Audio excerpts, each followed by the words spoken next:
रानी सारा की बाइबिल कहानी। सारा, जिसका मूल नाम सराय था, बाइबिल में एक केंद्रीय व्यक्ति है और उसे अब्राहम की पत्नी और इसहाक की मां के रूप में जाना जाता है। उनकी कहानी कई चुनौतियों के बावजूद विश्वास, दृढ़ता और ईश्वर के वादों को पूरा करने की कहानी है। सारा का प्रारंभिक जीवन और यात्रा। सारा का जन्म सारै के रूप में हुआ था और वह कसदियों के उर में रहती थी, जो एक समृद्ध शहर था। उसका विवाह अब्राम, बाद में उसका नाम बदलकर इब्राहिम से हुआ था, जो उसका सौतेला भाई था। उत्पत्ति 20:12। सुंदर होने के बावजूद सारा को एक व्यक्तिगत चुनौती का सामना करना पड़ा। वह बांझ थी और उसकी कोई संतान नहीं थी। जब परमेश्वर ने अब्राम को ऊर छोड़कर एक अज्ञात देश में जाने के लिए बुलाया, तो सारा ने बिना किसी प्रश्न के उसका अनुसरण किया। उत्पत्ति 12:1-5। उन्होंने कनान की यात्रा की, जिस भूमि का वादा परमेश्वर ने अब्राम के वंशजों को किया था। सारा की खूबसूरती सबका ध्यान खींचती है। बाइबल में सारा की शारीरिक सुंदरता का कई बार उल्लेख किया गया है। उत्पत्ति 12:11-13 में मिस्र में प्रवेश करते समय इब्राहिम की चिंता दर्ज है। सुंदरता और ताकत की एक महिला। जबकि सारा की सुंदरता ने राजाओं और राष्ट्रों को मोहित कर लिया। यह उसकी आंतरिक शक्ति और विश्वास था जिसने उसकी विरासत को परिभाषित किया। वह एक ऐसी महिला थी जिसने परीक्षणों, संदेहों और यहाँ तक कि संघर्ष का सामना किया, फिर भी वह ईश्वर की दिव्य योजना का केंद्र बनी रही। सारा की कहानी एक अनुस्मारक है कि सच्ची सुंदरता सिर्फ बाहरी नहीं है, बल्कि विश्वास और ईश्वर के वादों के प्रति आज्ञाकारिता में निहित है।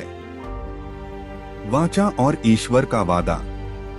परमेश्वर ने अब्राम के साथ एक वाचा बांधी और उसे कई राष्ट्रों का पिता बनाने का वादा किया। सारा के बंजर होने के बावजूद परमेश्वर ने उन्हें आश्वासन दिया कि उनके बच्चे होंगे। हालांकि जैसे जैसे कई साल बीत गए और बच्चे का कोई संकेत नहीं मिला, सारा के विश्वास की परीक्षा हुई। एक बिंदु पर सारा ने सुझाव दिया कि इब्राहिम को उसकी मिस्र की नौकरानी हाजिरा, उत्पत्ति 16:1-2 के माध्यम से एक बच्चा पैदा करना चाहिए। इस मिलन के परिणामस्वरूप इश्माएल का जन्म हुआ, लेकिन इससे सारा और हाजिरा के बीच तनाव पैदा हो गया। सारा को ईर्ष्या होने लगी और उसने हाजिरा के साथ दुर्व्यवहार किया, जो जंगल में भाग गई। ईश्वर ने अपना वादा नवीनीकृत किया। इश्माएल के जन्म के बावजूद ईश्वर ने अपने वादे की पुष्टि की कि सारा खुद एक बेटे को जन्म देगी। इस बिंदु पर परमेश्वर ने सारै का नाम बदलकर सारा कर दिया, जिसका अर्थ है राजकुमारी या रानी, जो राष्ट्रों की माता के रूप में उसकी भावी भूमिका को दर्शाती है। उत्पत्ति 17:15-16। अब्राहम का नाम भी अब्राम से बदलकर अब्राहम कर दिया गया, जिसका अर्थ है कई राष्ट्रों का पिता।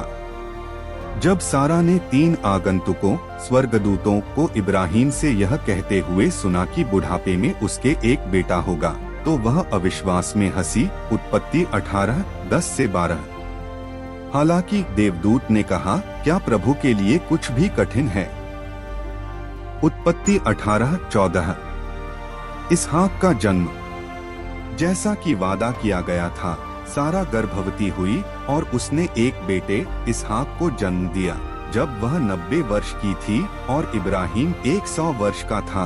उत्पत्ति 21:1-3।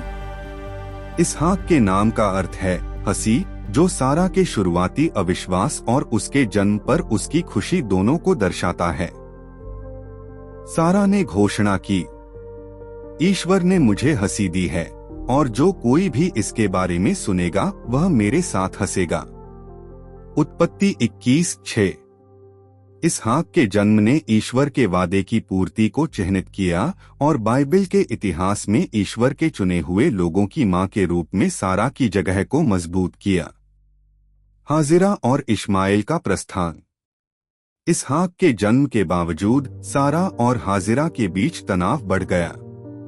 सारा ने इश्माइल को इसहाक का मजाक उड़ाते हुए देखा और मांग की कि हाजिरा और इश्माइल को भेज दिया जाए। उत्पत्ति 21:9-10। यद्यपि इब्राहिम व्यथित था, परमेश्वर ने उसे सारा की बात सुनने का निर्देश दिया और इश्माइल को भी एक महान राष्ट्र बनाने का वादा किया।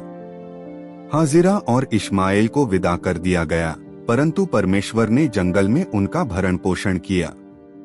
ईश्वर का वादा पूरा करते हुए इश्माइल कई राष्ट्रों का पूर्वज बन गया।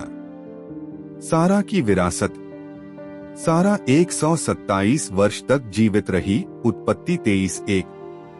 हेब्रोन में उसकी मृत्यु हो गई और इब्राहिम ने उसके लिए गहरा शोक मनाया। उसने एक दफन स्थल माकपेला की गुफा खरीदी, जो सारा, अब्राहम, इसहाक, रिबका, जैकब और लिया के लिए पारिवारिक कब्र बन गई। उत्पत्ति 23:19। सारा को एक महान आस्थावान महिला के रूप में याद किया जाता है। अपने शुरुआती संघर्षों और संदेहों के बावजूद उसने अंततः ईश्वर पर भरोसा किया और वादा किए गए बच्चे की मां बन गई। नया नियम सारा के विश्वास पर प्रकाश डालता है। विश्वास ही से सारा को गर्भधारण करने की शक्ति मिली, यहाँ तक कि उसकी उम्र भी अधिक हो गई थी, क्योंकि उसने उस व्यक्ति को विश्वासयोग्य माना था जिसने वादा किया था। इब्रानियों 11:11। सारा की कहानी परिवर्तन, आशा और दिव्य विश्वासयोग्यता में से एक है। अपने बंजर वर्षों से लेकर अपने चमत्कारी मातृत्व तक सारा राष्ट्रों की माता बनी और ईश्वर की मुक्ति योजना में महत्वपूर्ण भूमिका निभाई। उनकी विरासत विश्वास की शक्ति और ईश्वर के वादों की पूर्ति का एक प्रमाण है, जो उन्हें बाइबिल के इतिहास की सबसे प्रभावशाली महिलाओं में से एक बनाती है।